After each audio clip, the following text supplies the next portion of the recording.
Hello everyone, this is Chadi Alraies from Phoenix SCAI 2023.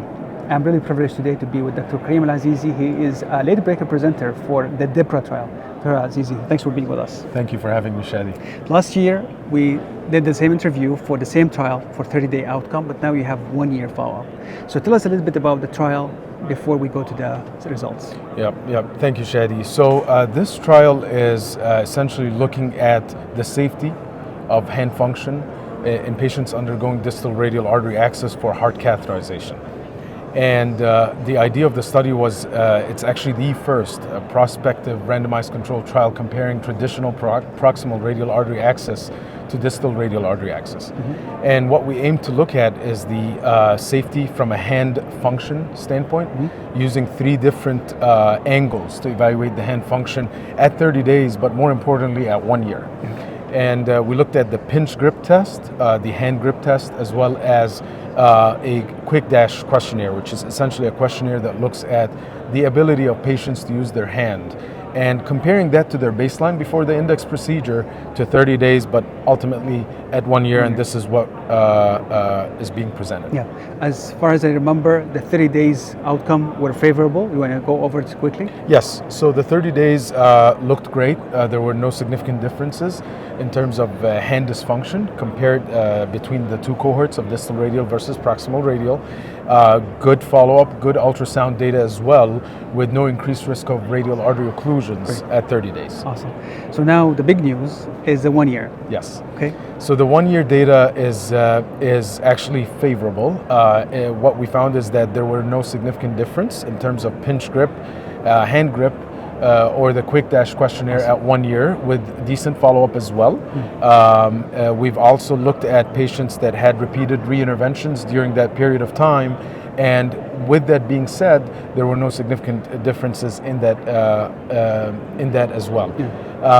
No hematomas, as previously mentioned, no increased risk of bleeding, but more importantly, at 1 year, when you averaged all these 3 scores, which is the composite of these 3 scores, that was the primary outcome, and there was no significant difference. Yeah. You mentioned there is a repeat intervention done on this patient. You also use the distal axis? Good question. So it was really because it wasn't at that point part of the study, algorithm. It was left. Some of them actually had distal radial, and some had just regular proximal radial.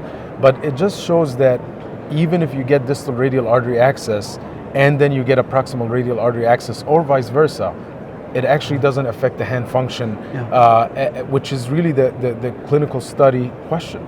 Does distal radial artery access affect your hand function on the long term? The reason for my question, I was worried because this is not part of your protocol.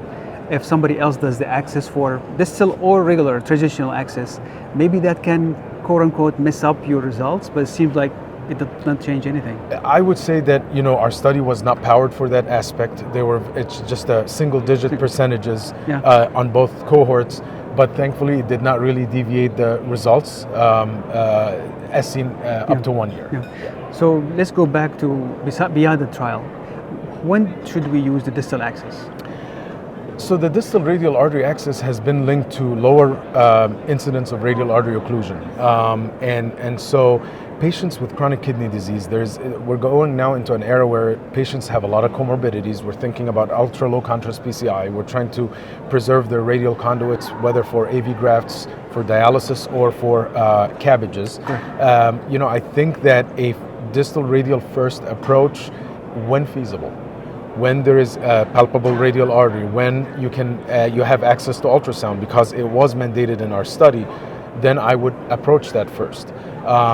But should that not be an option, then radial by itself is safe enough and is still a class 1 indication in our guidelines. Absolutely. In terms of acquisition in your center, or if you have a state level data, what is your radial access compared to femoral? So, unfortunately, still we have work to be done at the state level as well as at a country. Within our institution, we have managed to actually grow our radial enthusiasm in general over the past few years, just like you see the growth around the country. There is more work to be done. One would ask, well, why are we pushing the envelope to distal radial when we're still struggling with proximal radial? And I think the answer is look, this is continues to evolve. The field continues to evolve, and if we can identify early on, if you're good with distal radial artery access with ultrasound, sure enough, you'll be great with proximal radial. Absolutely. Because there is a little bit of a learning curve that happens in the beginning, but once you get it, patients love it. Less likely to have hematomas. You have dedicated hemostatic devices now that permits actually patients to move their wrist and their hand without not at the expense of ending up with a complication. Absolutely. Yeah. Well, Dr. Al-Azizi, thank you so much for presenting your late breaker 1-year follow-up, and congratulations for the results. Thank you. And this is very assuring for the practice we do. Please watch this video and others on SCAI-TV. This is Chadi Alraies from Phoenix 2023. Dr. Azizi, thank you so much. Thank you. Thank you for having me.